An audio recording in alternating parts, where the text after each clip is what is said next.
Roundtable, take 2, comment mark, soft sticks. So I guess we have no prompts. Wow. Well, Free discussion time. How's everyone doing? good. Good.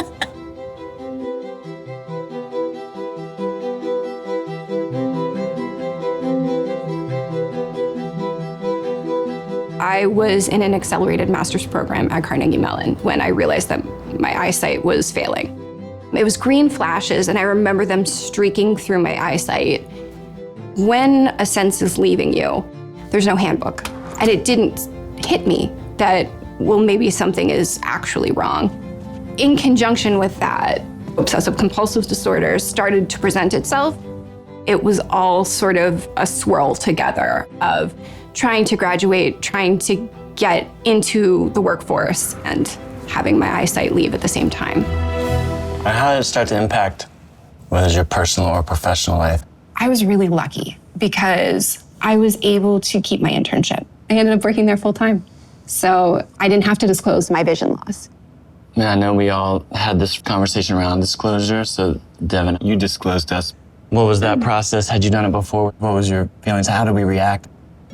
I knew it was a safe environment when I interviewed, and I disclosed my bipolar, and instead of having a look of concern, they didn't seem to have a problem with it. I was first diagnosed with bipolar disorder when I was in my early 20s, 10, 15 years ago. Nobody talked about mental health disabilities, and nobody understood them. I didn't realize when I needed a mental health day. I found a lot of power in disclosing, but also a lot of shame early on because people didn't understand it, and it was questioned a lot of times. That changed because I eventually took ownership of it.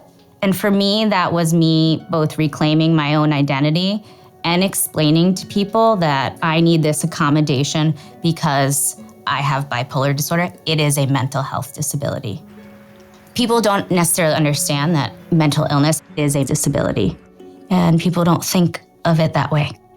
I think employers are more well-versed in other forms of disabilities, physical disabilities, let's say, for instance, but I think mental health disabilities in particular are ones that are very stigmatized in the workplace. What happens typically with people with bipolar disorder, it is pretty common that they also have substance use disorder. Because before someone really diagnoses you, you medicate yourself with drugs and alcohol. So unfortunately, by the time they diagnose you, it's kind of too late to turn back that clock. I think what nobody really talks about is work culture is a culture of happy hours. And oftentimes what I've experienced is when you don't participate, you're missing out on both building work relationships, but actually getting work done. I remember we had a welcome dinner for you, and I remember you being uncomfortable and mentioning something slightly. Talking about substance use disorder is not something people do in the workplace. It's just not. It wasn't until former Secretary of the Department of Labor, Marty Walsh, came out and started talking about his substance use disorder that I thought, well, I can't get in trouble now. It's the head of the Department of Labor, And I was like, all right, I gotta do this. Because I felt comfortable and accepted when I disclosed my bipolar disorder. That is the only reason I disclosed my substance use disorder and was able to get the supports I need. If you really want the best out of the people you work with, this makes sense. Right. I mean, you will be better at your job if you're not having to hide things. I hid my OCD. Why would I tell my workplace? It wasn't something that I was telling people I was close with. That shifted when I started at this organization and when I saw what Devin had done and how much work she had put in and how much heart she had put in to making sure that it was safe. Everybody has their own reasons for not wanting to disclose. For me personally, to claim a disability was uncomfortable and contrary to my identity. It felt like a burden, and I didn't want to deal with it, especially in the workplace. I was officially diagnosed with major depressive disorder maybe 10 to 15 years ago. But I didn't know I had a disability until I started working with people with disabilities. and knew that mental health counted.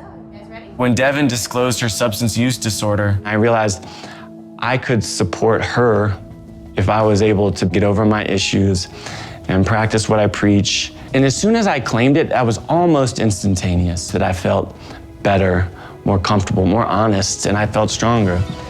But man, I couldn't see it before. Just creating these environments, I mean, they actually have a huge ripple effect. Of support and understanding. Yeah. Instead of trying to hide that I'm struggling with something, I feel so comfortable with you all, I can ask for help. Yeah.